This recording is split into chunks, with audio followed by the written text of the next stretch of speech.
मकर राशि वालों, अपने बेडरूम के इस कोने में रोज रात को जलाएं एक दीपक। फिर जो आपके साथ होगा उसे जानकर आपके होश उड़ जाएंगे। सबसे पहला काम कि आपकी कुल देवी या फिर आपके कुल देवता आपके सपने में आकर आपका मार्गदर्शन करेंगे। दूसरा कि सपने के माध्यम से आपके पितृ पूर्वज, पुरखे पूर्वज जो इस संसार में नहीं है, वे आपके हर एक समस्या का समाधान आपको लाकर देंगे। आपको बताएंगे कि आपकी कौन सी योजना सफल होगी और कौन सी असफल होगी। और तीसरा और सबसे बड़ा लाभ यह होगा आपको कि आपके जीवन में होने वाले किसी भी अनहोनी घटना या फिर हादसे का आपको पहले से ही पूर्वाभास हो जाएगा, पहले ही आपको जानकारी मिल जाएगी। जी हाँ प्यारे मित्रों, यह अत्यंत प्राचीन हमारी सनातनी परंपरा की एक बहुत ही गुप्त विधि है।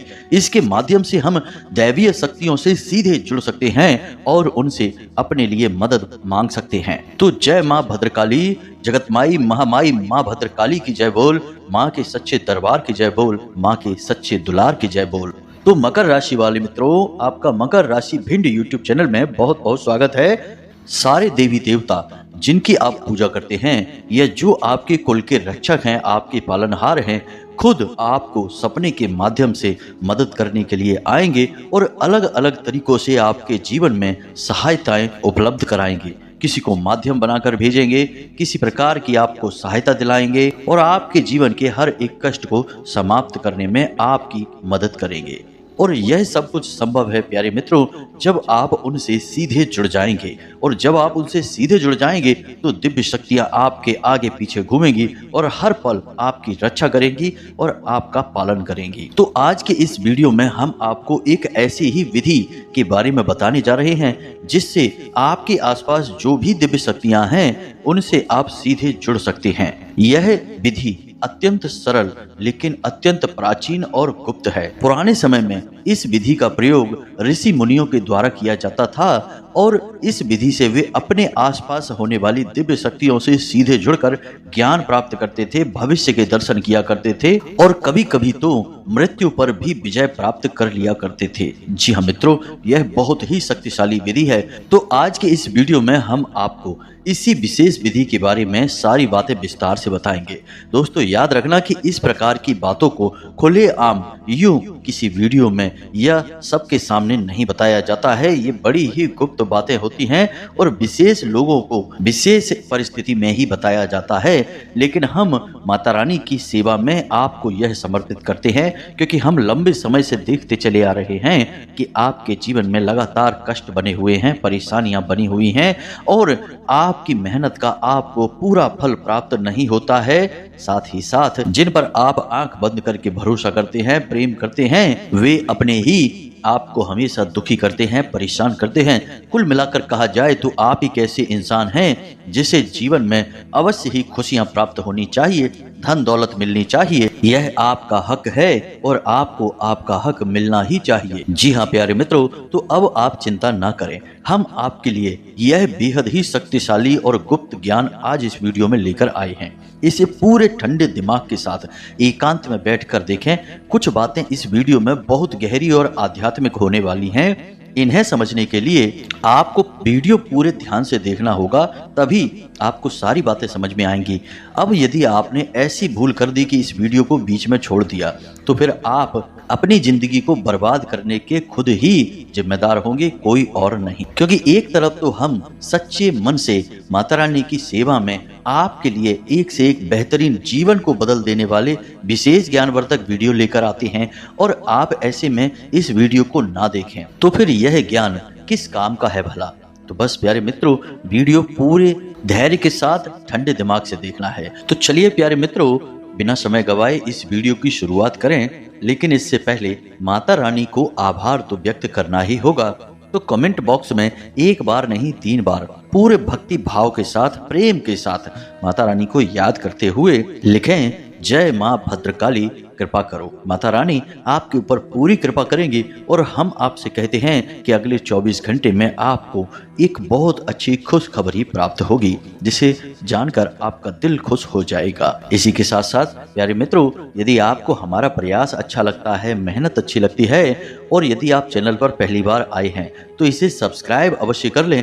इससे आप हमारे चैनल परिवार के सदस्य बन जाएंगे, माता रानी के परिवार के सदस्य बन जाएंगे। फिर हम जो भी पूजा पाठ अनुष्ठान करेंगे उसमें कुछ न कुछ पुण्य, उसका फल आपको भी प्राप्त होने लगेगा। तो जल्दी से चैनल को सब्सक्राइब करिए, फिर आगे बढ़ते हैं। प्यारे मित्रों, कभी कभी तो ऐसा लगता है जैसे कि आज के समय में जितनी विज्ञान ने तरक्की की है उससे कई गुना ज्यादा, हजारों गुना ज्यादा तरक्की तो प्राचीन काल में, ऋषि मुनियों के काल में विज्ञान ने कर रखी थी। तभी तो ऐसी ऐसी आश्चर्यजनक खोजें, जैसे कि मन की गति से चलने वाले विमान, पुष्पक जैसे विमान हुआ करते थे।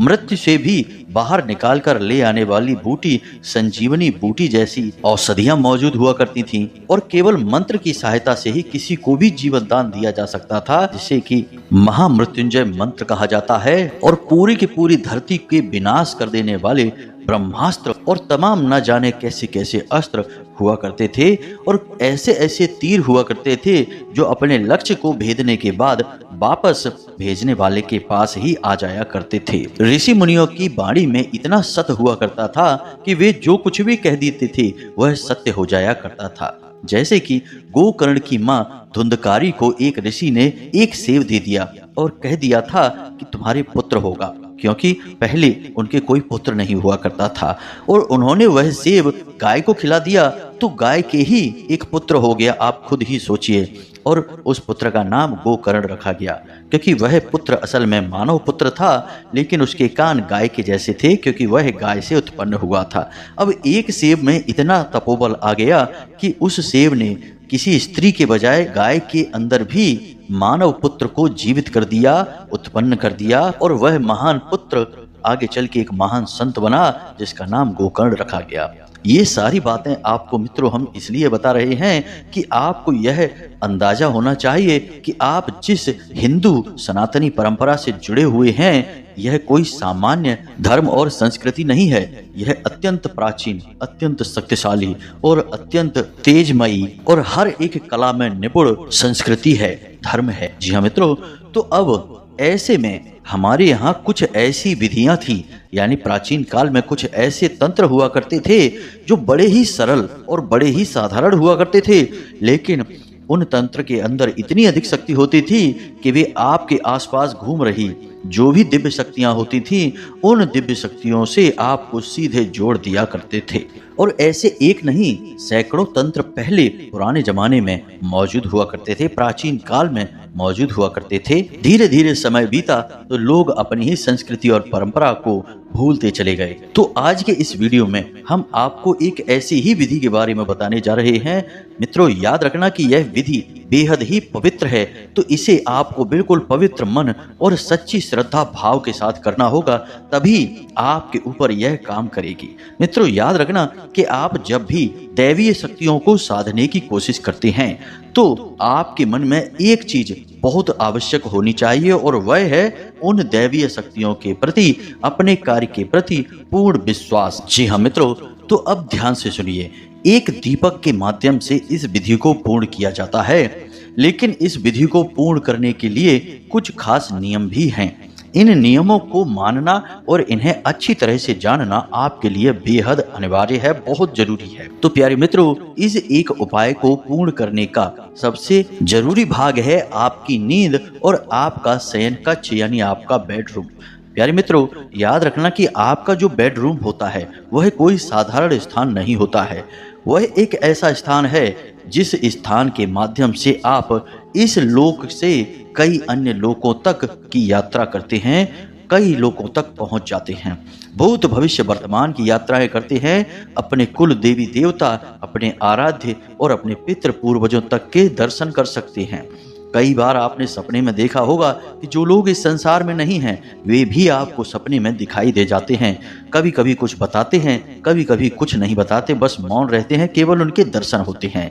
कुछ लोगों को अपने आराध्य के जैसे भोले बाबा, हनुमान जी, प्रभु श्री राम या माँ दुर्गे के दर्शन हो जाते हैं। और कभी कभी लोगों को ऐसे ऐसे स्थान सपने में दिखाई देते हैं कि वे कहते हैं कि हम इन स्थानों पर कभी गए ही नहीं, लेकिन हमने ये अजीब गरीब स्थान देखा, एक गांव देखा, एक घर देखा, गली देखी, कुछ लोग देखे। और कुछ सालों के बाद लोग अचानक उस स्थान पर पहुंचते हैं किसी कार्य की वजह से, तो उन्हें याद आता है कि अरे हमने तो यह बहुत साल पहले सपने में देखा था, ये गांव, ये स्थान, ये जगह, तो ऐसा कैसे हो सकता है। मित्रों, विज्ञान भी आज के समय में सपनों के ऊपर बहुत गहरे खोजबीन रिसर्च कर रहा है और इन सपनों को समझने की कोशिश कर रहा है। लेकिन हम आपको बता दें कि ना तो विज्ञान इन सपनों के रहस्य को आज तक समझ पाया है और ना ही कभी समझ पाएगा, क्योंकि विज्ञान भौतिक विधि से कार्य करता है और सपने अभौतिक विधि से आते हैं, यानी कि आध्यात्मिक होते हैं, पराभौतिक होते हैं। कहने का मतलब यह है कि विज्ञान को जो सामने दिखाई देता है बस विज्ञान उसी के विषय में बात करता है, और जो दिखता नहीं है उसके बारे में विज्ञान कुछ भी नहीं कह सकता। जैसे आत्मा, परमात्मा, भूत प्रेत, पिशाच, निशाचर, देवी देवता, इन सब के विषय में विज्ञान कुछ भी नहीं कहता है, लेकिन हमारा धर्म इनके विषय में बहुत कुछ कहता है। अब कुछ लोग जो ज्यादा पढ़े लिखे और बुद्धिहीन हैं, अधार्मिक हैं, या यूं कहें कि पढ़े लिखे मूर्ख हैं, वो ये कहेंगे कि क्या सबूत है कि ये सारी चीजें मौजूद हैं। तो हम आपको कहेंगे कि ये सारी चीजें यदि मौजूद नहीं हैं तो क्यों किसी स्थान को बेहद पवित्र माना जाता है, वहां जाते ही मन शुद्ध हो जाता है, जैसे कि देव स्थान, मंदिर, देवालयों में जाकर। और क्यों कुछ ऐसे घर, कुछ ऐसे मकान और हवेलियां हैं जिन्हें भयंकर भूतिया हवेली कहा जाता है, वहां कोई रह ही नहीं सकता है। इस संसार में बहुत सारी ऐसे घर, मकान, प्रॉपर्टी पड़े हुए हैं जिनकी कीमत करोड़ों में है, लेकिन उन्हें कोई मुफ्त में भी लेने को तैयार नहीं है, क्योंकि उनके अंदर भूतों का वास है। तो जब भूत होते नहीं हैं तो फिर वहां क्या है, और जब भगवान होते नहीं हैं तो मंदिरों में क्या है। प्यारे मित्रों, आंख बंद कर लेने से संसार में अंधेरा नहीं हो जाता है। हाँ, एक बात जरूर है कि आपके मन में अंधेरा अवश्य हो जाएगा। तो संसार के अंधेरे से आपके मन का अंधेरा अत्यंत खतरनाक है, बहुत ही भयंकर है। तो आप इस मन के अंधेरे से बाहर निकलिए और जो सत्य है उस पर विश्वास करना सीखिए। खैर, चलिए आगे बढ़ते हैं। इतनी सारी बातें हमने आपको बताई, ये सारी बातें हम आपको धीरे धीरे विस्तार से इसीलिए बताते हैं कि आपके मन में विश्वास बढ़ता जाए। और जब आप सारी बातों को अच्छी तरह से जान लेंगे, समझ लेंगे, तो आपको निश्चित ही विश्वास हो जाएगा कि जो विधि हम आपको बताने जा रहे हैं वह आपके ऊपर कार्य करेगी कि नहीं। दोस्तों, हम आपको अपने बचपन की एक घटना के बारे में बताते हैं, फिर हम आगे बढ़ते हैं। घटना बेहद रोचक है, आप भी इसका प्रयोग अपने जीवन में अवश्य करें। हमने तो हर बार इस घटना के सही सकारात्मक परिणाम ही प्राप्त करे। तो क्या था कि हमारे एक गुरुजी हुआ करते थे, वे बड़े ही आध्यात्मिक थे, ईश्वर में उनकी गहरी आस्था, विश्वास हुआ करते थे। वे हमें स्कूल में पढ़ाया करते थे। तो वे हमेशा कहा करते थे कि बच्चों, यदि आपको सुबह जल्दी जागना है तो घड़ी में अलार्म लगाने की कोई आवश्यकता नहीं है। आप खुद इतनी शक्तिशाली, क्षमतावान हो कि आप अपने आप को आदेश देकर भी जब चाहे तब सुबह जितने चाहे उतने बजे जगा सकते हो। तो हमने कहा, यह कैसे हो सकता है गुरुजी? तो उन्होंने इस विधि को समझाया एक बार अच्छी तरह से, तो आप भी सुनिए। उन्होंने कहा कि जब आप रात को सोने जाते हैं तो सोने से कुछ देर पहले थोड़ा शांत हो जाइए, किसी से बातें ना करिए, मन में कोई विचार ना लाइए, चुपचाप बस अपने बिस्तर पर सीधे यानी छत की तरफ मुंह करके लेट जाइए, बिल्कुल शांत अवस्था में। उसके बाद अपनी छाती पर दोनों हाथ रखिए और उसके बाद अपना नाम लेकर ही 3 बार जितने बजे सुबह जागना है ऐसा आदेश दीजिए। मान लीजिए 5 बजे जागना है और आपका नाम विवेक है, तो आपको बोलना है, विवेक मुझे सुबह 5 बजे जगा देना। इसी प्रकार 3 बार बोलना है, विवेक मुझे सुबह 5 बजे जगा देना। ऐसे करके आपको स्वयं को आदेश देना है और बस सो जाना है, कुछ भी नहीं करना है, सीधे सो जाना है। और आप आश्चर्य मानेंगे कि सुबह 5 बजे बिना किसी अलार्म के बिना किसी के जगाए अपने आप ही आंख खुल जाती थी। हो सकता है कि 2-4 मिनट इधर उधर का अंतर हुआ करता था, लेकिन ठीक 5 बजे लगभग आंख खुल ही जाया करती थी। और यह तरीका बहुत ही ताकतवर था। हमने तो अलार्म लगाना ही छोड़ दिया और जब चाहे तब जाकर पढ़ाई कर लिया करते थे। अब आप भी चाहें तो इस विधि का उपयोग करके देख सकते हैं। हर बार यह तरीका काम करता है, चाहे कितनी ही बार किसी भी तरीके से आजमाएं। बस शर्त एक ही है कि आपको इस तरीके पर भी विश्वास करना होगा और शांति बनाकर रखनी होगी। मन जितना शांत होगा उतनी ही अच्छी तरह से आप खुद को आदेश दे पाएंगे। हमारे शरीर में माथे पर हमारी दोनों भौहों के बीच में एक चक्र होता है जिसे हम आज्ञा चक्र कहते हैं। यह हमारे सूक्ष्म शरीर में होता है। इस शरीर में कोई चक्र नहीं है। सूक्ष्म शरीर जो हमारा अभौतिक शरीर है उसमें यह चक्र पाया जाता है।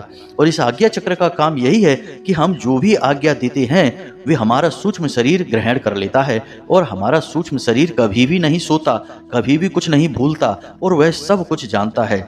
ईश्वर को, ब्रह्मांड को, इस संसार को जो आप नहीं जानते वो सब कुछ वह सूक्ष्म शरीर जानता है। हर लोक में वह जा सकता है, घूम सकता है। तो मित्रों, आप उस सूक्ष्म शरीर को आज्ञा देंगे अपना नाम लेकर, क्योंकि जब तक आप इस शरीर में हैं तब तक आपके सूक्ष्म शरीर का भी यही नाम रहेगा। तो आप जब अपना नाम लेकर आदेश देते हैं तो असल में आप उस सूक्ष्म शरीर को आदेश दे रहे होते हैं। फिर वह सूक्ष्म शरीर जो पूरी रात जागता है, कभी नहीं सोता है, वह अपने आप आपको सुबह 4 बजे 5 बजे जब चाहेंगे जगा देता है। जी हाँ मित्रों, यही है इसके पीछे का विज्ञान, आध्यात्मिक विज्ञान। हमारा जो आज का विज्ञान है वह तो इसे समझ ही नहीं सकता है, ना ही कभी जान सकता है, क्योंकि विज्ञान इन सब चीज़ों के स्तर तक अभी पहुंच नहीं पाया है। कभी भविष्य में पहुंचेगा तो सब जान जाएगा। लेकिन हमारे ऋषि मुनि इन विधियों तक, इन तरीकों तक आसानी से पहुंच गए थे। तो अब ये तो सारी बातें थी जो आपको हमने बताई ताकि आपको अपने ऊपर पूरा विश्वास हो जाए और आपके ऊपर कौन सी शक्तियां कार्य कर रही हैं इनके बारे में भी पता चल जाए। कुछ लोग कहते हैं कि गुरुजी हमें अपनी कुल देवी या देवता के बारे में पता नहीं है, आप हमारा मार्गदर्शन करें कि हमारी कुल देवी और देवता कौन है, हमें कैसे पता चले। तो आपको इस विधि से ये भी पता चल जाएगा। तो अब ध्यान से सुनिए, सारी बातें हम आपको विस्तार से बताने जा रहे हैं। पूरा प्रयोग आपको खुलकर बताएंगे और आपकी जिस भी देवी देवता में आस्था है आप चाहे तो उससे जुड़ सकते हैं या फिर अपने कुल देवी या देवता से जुड़ सकते हैं। कोई फर्क नहीं पड़ता कि आपकी कुल देवी या देवता कौन है, आपको नहीं पता है। आपको नहीं पता है तब भी आपके कुल देवी या देवता आपके आसपास ही मौजूद हैं। आप उनको नहीं पूजते हैं, नहीं जानते हैं, लेकिन प्राचीन काल से कई पीढ़ियों से आपके पुरखे पूर्वज उन्हें पूजते चले आ रहे हैं, तो वे आपके आसपास मौजूद हैं। पितृ देवता हैं या फिर आपके क्षेत्रीय देवता हैं या फिर स्थान देवता हैं, ग्रह देवता हैं, कोई भी देवी देवता हैं, आप जिनसे चाहे उनसे अपने सपने के माध्यम से जुड़ सकते हैं। तो अब इस विधि को समझिए। इस विधि के लिए आपको एक मिट्टी का दीपक चाहिए। जी हाँ मित्रों, और दीपक में आपको गोल बाती लगानी है और गाय के घी का प्रयोग करना है। इसी के साथ साथ आपको एक पान, एक इलायची और एक लौंग का जोड़ा चाहिए। अब आपको क्या करना है, ध्यान से समझिए। आपके जीवन में जो भी समस्या चल रही है, जो भी परेशानियां हैं, आप उनका हल ढूंढ नहीं पा रहे हैं। आपको लगता है कि अब जीवन में कैसे गुजारा होगा, यह समस्या से तो छुटकारा ही नहीं मिल रहा है। तो अब आपको उसी समस्या के बारे में सोचना है। जिस भी देवी देवता से आप मदद चाहते हैं कि वे आपको इस समस्या से बाहर निकालने में मदद करें, उन देवी देवता के बारे में विचार करना है। तो यह कार्य आपको कब करना है, रात को सोने जाने से आधे घंटे पहले। जी हाँ मित्रों, आधे घंटे पहले ही आपको शांत हो जाना है। मतलब कि लोगों से ज़्यादा बात नहीं करनी है, जितना जरूरी है उतना ही बोलना है। हो सके तो बिल्कुल भी ना बोलें। जी हाँ मित्रों, आपकी मौन आपके अंदर आध्यात्मिक बल को बढ़ाता है। इसीलिए आपने देखा होगा कि कुछ लोग मौन व्रत ले लेते हैं। ऋषि मुनि बहुत अधिक नहीं बोलते हैं क्योंकि वे अपने अंदर इस मौन को कैद करके अपनी आध्यात्मिक बल को बढ़ाना चाहते हैं। तो आपको भी आधे घंटे पहले से ही मौन हो जाना है। अब ऐसा भी हो सकता है कि कोई जरूरी काम आ जाए और आपके बोले बिना काम ना चले, तो आप बोल भी सकते हैं, लेकिन कम शब्दों में। जितना जरूरी है केवल उतना ही बोले। हाँ ना में जवाब दे सकते हैं तो हाँ ना में जवाब देकर भी काम चला लें। जी हाँ मित्रों, तो आपको मौन होना है दूसरा कि आपको उन्हीं देवी और देवता के बारे में विचार करते रहना है जिनसे आप जुड़ना चाहते हैं। आपके कुल देवी देवता, यदि आप उनसे जुड़ना चाहते हैं तो उनके बारे में विचार करें। आपको उनके बारे में नहीं पता है तो आपको एक ऐसी छवि बनानी है जो कि आप मन में भाव रख सकें कि जो भी हमारे कुल देवी देवता हैं, जो भी हमारे कुल देवी देवता हैं, बस इस प्रकार से आपको मन में बोलना है। आपको कुल देवी देवता सपने में खुद ही प्रकट होंगे और अपने दर्शन देंगे। जी हाँ मित्रों, तो बस आपको मन में भाव बनाकर रखना है और अपनी समस्या उन्हें बतानी है कि हमारे जीवन में कर्जा बहुत है, हमारे जीवन में बीमारियां बहुत है, कलेश बहुत है, दुश्मन बहुत हैं। जो भी समस्या है बस उस समस्या को अपने उन्हीं आराध्य, उन्हीं देवी देवता को बतानी है जिनसे आपको मदद चाहिए। आधे घंटे तक आपको मन ही मन यह कार्य करना है। उसके बाद आप अपने बेडरूम में जब सोने के लिए जाएं तो उससे ठीक पहले यानी कि 10 से 15 मिनट पहले आपको स्नान करना है। स्नान करना है और स्नान करने के बाद आपको मिट्टी का दीपक, उसमें गाय का घी भरना है और उसमें गोल बाती लगानी है और एक पान, एक इलायची और एक लौंग का जोड़ा, इतनी सामग्री लेकर अपने बेडरूम में जाना है, यानी जहां आप सोते हैं उस कमरे में जाना है। अब आप ध्यान से समझिए, जैसे कि घर का वास्तु होता है, यानी कि घर में 4 दिशाएं हैं, 4 कोण हैं, सभी दिशाओं के अलग अलग मालिक हैं, सभी कोणों के अलग अलग मालिक हैं, वैसे ही घर के हर एक कमरे का भी अपना वास्तु होता है। तो आपका जो बेडरूम है उसका भी अपना एक अलग वास्तु है। आपके घर में, आपके कमरे में जो पूर्व दिशा है उसके मालिक सूर्य देव हैं, ईशान कोण के मालिक भोले बाबा हैं, उसी प्रकार नैऋत्य कोण के मालिक आपके पितृ पूर्वज और माता लक्ष्मी हैं। और आपके जो बेडरूम है उसके ठीक बीचों बीच जो स्थान है वह आपके बेडरूम का ब्रह्म स्थान है। जी हाँ मित्रों, तो आपको अपने बेडरूम के ठीक बीचों बीच ही यह दीपक जलाना है, यानी घर के ब्रह्म स्थान में। ब्रह्म स्थान मतलब कि ब्रह्मा का स्थान, यानी कि उस ईश्वर का स्थान जो कि सबसे परम है, हर देवी देवता से भी ऊपर का है, यानी कि परम ईश्वर परमात्मा, उसी का स्थान होता है वह ब्रह्म स्थान। तो उसी स्थान पर आपको यह दीपक जलाना है। दीपक जलाने के लिए आपको एक कटोरी लेनी है और उसमें कुछ अन्न डाल देना है। जमीन पर नहीं रखना है आपको, कोई अन्न डाल सकते हैं, गेहूं डाल सकते हैं, चावल डाल सकते हैं, और उस अन्न के ऊपर आप दीपक रख के और इस दीपक को जलाएंगे। दीपक आपने जला लिया। अब इसके बाद आप अपने हाथ में वही पान, वही लौंग और वही सुपारी लेंगे जो हमने अभी बताया, उसे लेंगे और उसे वहीं दीपक के पास एक प्लेट में रख देंगे। अब वहीं पर बैठकर आपको थोड़ी देर के लिए आवाहन करना है उसी दिव्य शक्ति का जिसके बारे में आप विचार कर रहे थे। मानकर चलते हैं कि आप भोले बाबा का विचार कर रहे थे, तो आपको विचार करना है कि हे भोले बाबा, आप हमारे सपने में आइए, हमसे जुड़िए, हम आपसे जुड़ना चाहते हैं और हमारी मदद करिए, हमारा उद्धार करिए, हमें कर्जे से मुक्त कराइए, या जो भी देवी देवता है, जो भी समस्या है उसके बारे में आपको वहां बैठकर केवल 2-4 मिनट विचार करने हैं। बस उसके बाद आप उस सामग्री को उठाएं, दीपक को जलता हुआ छोड़ दें और उस सामग्री को उठाकर अपने तकिए के नीचे रख लें। तकिए के नीचे उस सामग्री को रखने के बाद आप आराम से बिल्कुल सीधे होकर अपने बिस्तर पर लेट जाएं और मन ही मन ध्यान करते रहें कि आज रात को आपके देवी देवता सपने में आकर आपकी मदद करेंगे, आपको राह दिखाएंगे और उसके बाद आपका जीवन सरल हो जाएगा। ऐसा आपको मान लेना है। यह धारणा का भाव आपको सफलता दिलाएगा। तो आपको यह धारणा बना लेनी है कि अब आपका काम बन जाएगा, दिव्य शक्तियां आपसे जुड़ जाएंगी। अब हो सकता है कि पहले ही दिन आपके सपने में कुछ भी ना हो, क्योंकि पहले ही दिन आपका भाव इतना गहरा ना हो, आपका मन में थोड़ा बहुत अविश्वास हो, तो हो सकता है कि दिव्य शक्तियां आपसे ना जुड़ें। लेकिन 2 दिन, 3 दिन, 4 दिन, अधिक से अधिक 5 दिन के अभ्यास में 100% आपके सपने में वह दिव्य शक्ति प्रकट होगी। जी हाँ मित्रों, और आपको राह दिखाएगी, रास्ता बताएगी, आपको कोई ना कोई संकेत अवश्य देगी। और एक बात याद रखना कि जैसे ही आपके सपने में वह दिव्य शक्ति प्रकट हो जाएगी, समझ लीजिए कि अब इसके बाद उस दिव्य शक्ति ने आपका हाथ पकड़ लिया है। तो अब आपको क्या करना है कि अगले दिन जो आपने तकिए के नीचे सामग्री रखी थी, उस सामग्री को आपको अपनी जेब में रख लेना है जब आप घर से बाहर निकलें, क्योंकि उस सामग्री के अंदर ही वह दिव्य शक्ति की ऊर्जा समाहित है, क्योंकि वही तो स्थूल वस्तु है, भौतिक वस्तु है जो दिव्य शक्तियों से जुड़ेगी। तो आपको वह सामग्री अपनी जेब में रखकर घर से बाहर निकलना है। अपने काम काज, धंधे, व्यापार, नौकरी, जहाँ जाना है आप जाइए। उस सामग्री को अपनी जेब में रखिए और मन में भाव रखिए कि आपके साथ दिव्य शक्ति जुड़ी हुई है।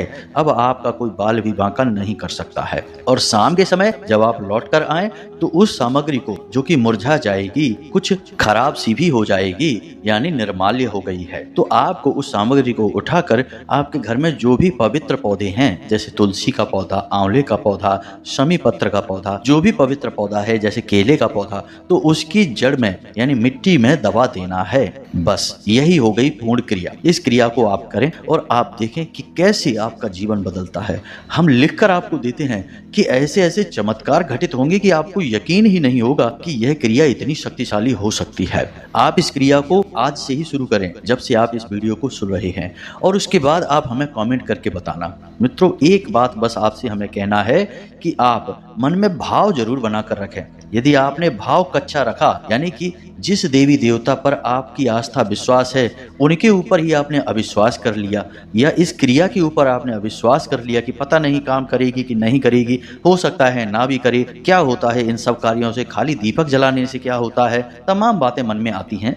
मन में बातें आए कोई बात नहीं, आती ही हैं बातें, लेकिन आपके मन में यह दृढ़ विश्वास होना चाहिए कि अब दिव्य शक्ति आएगी ही आएगी, चाहे कुछ भी हो जाए, आपकी मदद होगी ही होगी, हर हालत में होगी। एकलव्य जैसा भरोसा आपके अंदर होना चाहिए। तो बिना गुरु के भी ज्ञान हासिल किया जा सकता है, केवल गुरु की ऊर्जा और ध्यान और धारणा से ही। एकलव्य ने भी तो केवल मान ही लिया था कि जो गुरु की प्रतिमा है वह असल में गुरु द्रोणाचार्य ही हैं, और वही हुआ कि उसे महान ज्ञान प्राप्त हो गया बिना गुरु के। असल में गुरु तो थे वहां, लेकिन उसकी धारणा और विश्वास में थे, हकीकत में नहीं थे। तो आपको भी बस यही करना है कि आपको भी धारणा बनानी है। यह जितनी मजबूत होगी, विश्वास और आस्था, उतना ही जल्दी आपका काम हो जाएगा। सैकड़ों लोगों पर यह उपाय कार्य किया है, खुद हमने भी यह करके देखा है। हमने इसके साक्षात परिणाम देखे हैं, माँ भद्रकाली के साक्षात दर्शन किए हैं और अपने जीवन की कई विषम और विकराल परिस्थितियों से मुक्ति प्राप्त की है। क्षण मात्र में ही माता रानी ने हर परिस्थिति को ऐसे गायब कर दिया जैसे कि वो कभी थी ही नहीं। तो फिर आप भी इसे करके देखिए।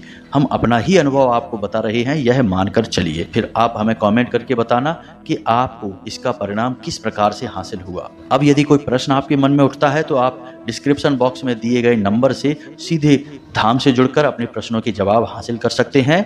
व्हाट्सएप नंबर है, व्हाट्सएप ही करें, कॉल ना करें। इसी के साथ साथ 2 जून को होने वाले माता रानी के विशेष अनुष्ठान में भाग लेने के लिए कुछ अंशदान कर सकते हैं, अपना स्थान निश्चित कर सकते हैं। यह समय वर्ष में एक बार आता है, रोज रोज नहीं आता है।